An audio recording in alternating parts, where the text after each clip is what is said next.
Bonjour docteur.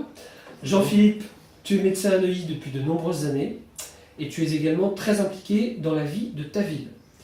Alors première question, quel est le lien entre ton engagement au service des patients et ton engagement associatif?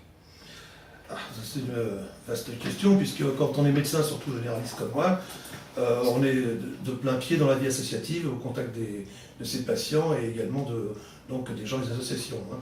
Pas seulement d'ailleurs au niveau des associations pour le bien-être des gens ou la santé. On a France Alzheimer juste à côté de chez nous. Moi j'ai fait partie de l'association aussi pour l'amélioration des conditions de vie à l'hôpital pour les enfants, en rapport avec des artistes peintres, c'était l'atelier de Marie.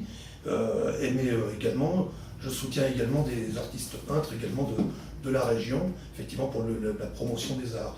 Donc toi, c'est toujours assez vaste. Effectivement, pour un médecin, on est à la fois dans la santé, mais aussi dans la vie associative, effectivement. Par ailleurs, j'ai des activités politiques.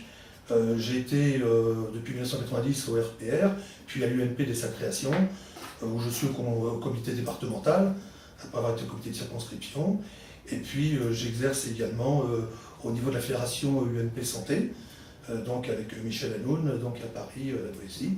Voilà, donc toujours pour la réflexion et avoir donner un avis donc, consultatif par les fédérations pour le parti dont je suis adhérent.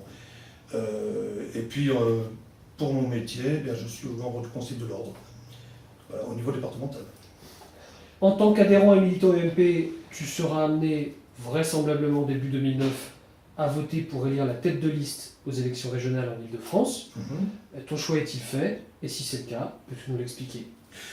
Oui, alors là je pense effectivement il y a beaucoup de talents qui s'étaient proposés.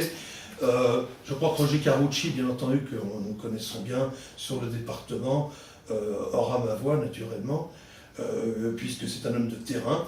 Je crois que la région, les gens souvent confondent un petit peu le département, la région, les attributions.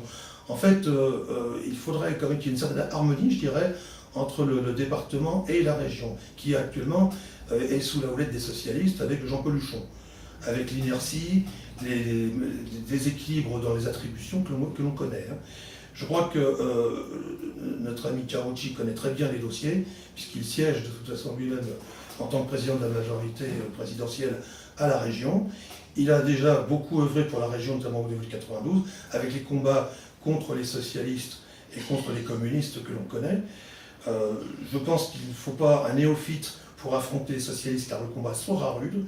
Et il y a beaucoup d'enjeux là-dedans pour notre vie quotidienne, pour les emplois, pour les hôpitaux, la santé, pour l'éducation, pour les transports en commun. Je crois que Roger Carucci est parfaitement au courant de la gestion des socialistes, de ce qui a été fait, de ce qu'il faut faire, de ce qu'il fera. Il a déjà un programme, il l'a déjà exposé, ça tient la route.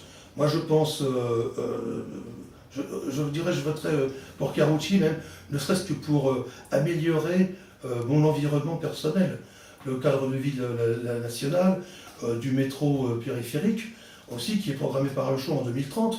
Je ne sais pas où sera M. Huchon en 2030, mais moi j'aimerais bien prendre ce métro-là avant de finir mes jours, pour pouvoir aller par exemple de Neuilly à Boulogne. Les transports en commun actuellement, essayez d'aller en moins de 10 minutes de Neuilly à la ville voisine Boulogne, vous ne pouvez pas. Voilà, donc c'est la raison pour laquelle, bien entendu, je soutiendrai Roger Carucci, et j'espère que vous aussi.